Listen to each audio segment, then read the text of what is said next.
ومن الناس من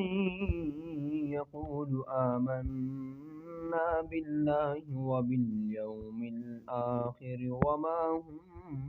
بمؤمنين يخادعون الله والذين آمنوا وما يخدعون إلا أنفسهم وما يشعرون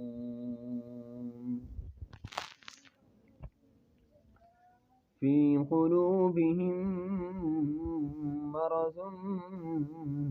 فزادهم الله مرضا ولهم عذاب أليم بما كانوا يكذبون